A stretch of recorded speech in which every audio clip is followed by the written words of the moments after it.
about 6 to 9 inches right towards the edge of my carriage.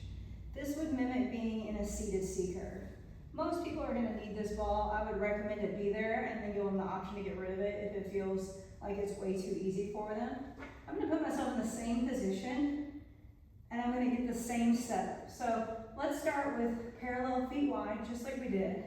I can have my bands on. I could even have another ball right between the thighs. And let's go out and in, out and in. So I want to keep them in control of the C-curve. So when I kick, I point my toes and I squeeze my lower abs.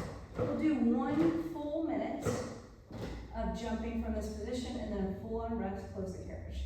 Now, if this position looks like they're all over the place, they're having such hard landings, they can't sit up in the C-curve position, then easily they just put the ball right between their shoulder rests so that now the ball is supporting them in a round back curl.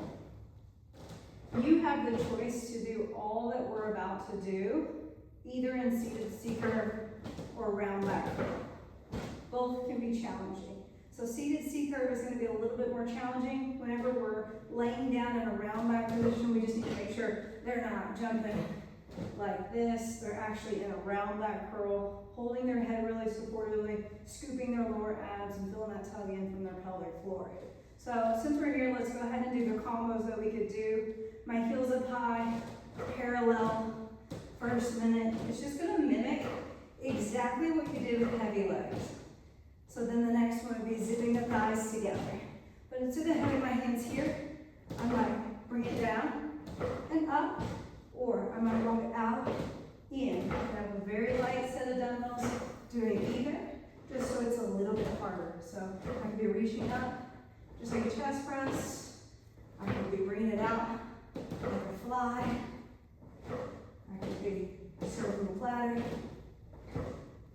You choose. So a very light set of dumbbells means nobody needs to choose anything over than a 3 or a 5. So if anybody tries to go for an 8 or a 10, I would definitely help them understand that this is more about being able to hold the commitment for your core than about your upper body. We can also put one of the elastic bands around our wrists, which would cause a lot of core engagement. We could hold onto a ring between our palms. Simply jumping out with the ring going over the crown of the head would be challenging. So whatever equipment you want, I would highly encourage trying to use equipment here because it would make it a little bit harder. But let's go on from parallel feet wide, our first minute.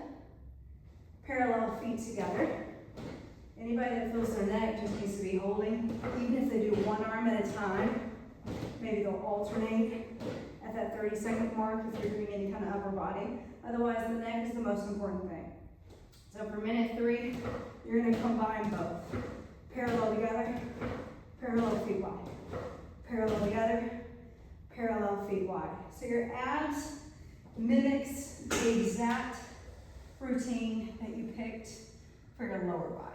So if you picked parallel wide, parallel feet together, then we're going to go ahead and try to do it for our same core routine. Now, if I'm in a seated C-curve, I can still do all the same arm actions. It's significantly harder if you're going to hear that a whole lot.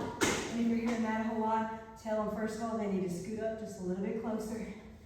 Find the control of the press first so that they understand they're not supposed to be scooting back on their carriage because that's what's happening. They're trying to arch back and get away instead of staying deep in their C-curve. So we want to make sure they're close enough. The second you start to hear that crash, go back to the press. See if you can do it without the jump first. Staying in this C-curve position as long as you can. When you feel like you can jump and stay committed to it with that soft landing, then we take it to a jump. So let's do the same combo. And that's just when we're getting started, just so it's easier for you to remember. When you get into the swing of it and you feel like, I know what I'm doing, I can mix it up, then maybe we do parallel feet together, parallel feet wide for our heavy, and then maybe we go completely different doing sumo and Pilates B to get the turnout in the waistline when we come up to our ab work. So that's going to be completely up to you, but you can use the exact same combos. The only thing that we didn't do was placing the ball instead between the depths of your thighs, which is extremely harder, and it doesn't give you the support behind you. So just know that that's something that you could do to challenge people just a little bit more.